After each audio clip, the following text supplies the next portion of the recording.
কল্পনা করুন, রাত ঠিক 12টা, চারিদিকে ঘন কুয়াশা।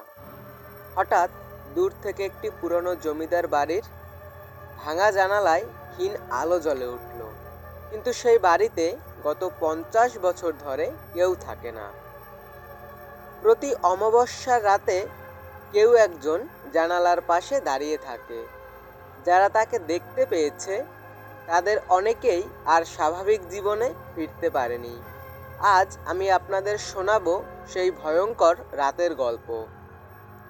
ওয়েলকাম দর্শকবৃন্দ, আমি কাঞ্চন আছি আপনাদের সাথে। আপনারা শুনছেন প্রেতাত্মা ফাইলস।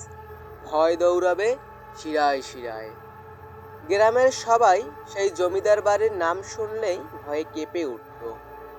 লোকমুখে প্রচলিত ছিল, সূর্য ডোবার পর ওই বাড়ির দিকে তাকিও না।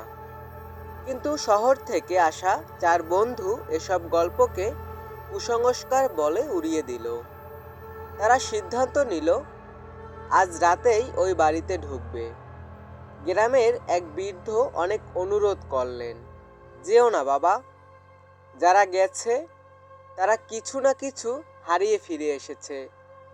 কিন্তু তারা হাসতে হাসতেই রওনা দিল। রাত বাড়তেই বাড়ির ভেতরের বাতাস অস্বাভাবিক ঠান্ডা হয়ে গেল। হঠাৎ ওপরে কারো পায়ের শব্দ। তারা ভেবেছিল হয়তো কোনো পশু। কিন্তু টর্চের আলো ফেলতেই দেখা গেল সিঁড়িতে ধুলো জমে আছে, কোনো পায়ের ছাপ নেই। তবুও শব্দটা থামছে না।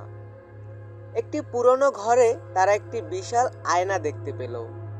এক বন্ধু আয়নার সামনে দাঁড়াতেই বাকিরা চিৎকার করে উঠল, কারণ আয়নায় তার প্রতিচ্ছবি ছিল না, বরং সেখানে দাঁড়িয়ে ছিল সাদা পোশাক পরা এক অচেনা নারী। মুখ দেখা যাচ্ছিল না। ধীরে ধীরে সে আঙুল তুলে ইশারা করল, এদিকে এসো। ঘরের ভেতরে সব দরজা একসঙ্গে বন্ধ হয়ে গেল। হঠাৎ চারিদিকে শিশুদের কান্না শোনা যেতে লাগলো, কিন্তু কেউ নেই। তবুও শব্দটা চারিদিক থেকে ভেসে আসছে। এক বন্ধুর কাঁধে কে যেন ঠান্ডা হাত রাখলো। সে ঘুরে তাকাতেই কেউ নেই, কিন্তু তার কানে ভেসে এলো একটি ফিসফিসে কণ্ঠ, তোমরা দেরি করে ফেলেছ। 4 জন প্রাণপণে দৌড়াতে শুরু করলো, কিন্তু যতই দৌড়ায় তারা আবার একই ঘরে ফিরে আসে।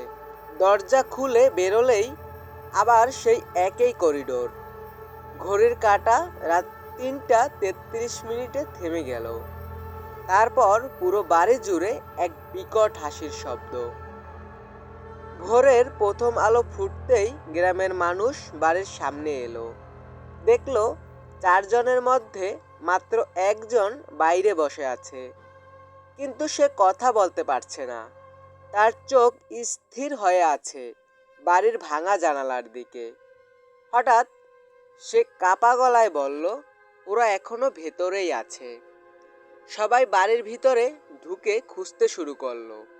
কেউ নেই, কোনো চিহ্নও নেই। শুধু পুরনো দেয়ালে নতুন করে 4টি হাতের ছাপ, আর নিচে রক্তের মতো লাল রঙের লেখা, পরের অমাবস্যায় আবার এসো। আজও নাকি প্রতি অমাবস্যার রাতে ওই বাড়ির জানালায় 4টি ছায়া দাঁড়িয়ে থাকে।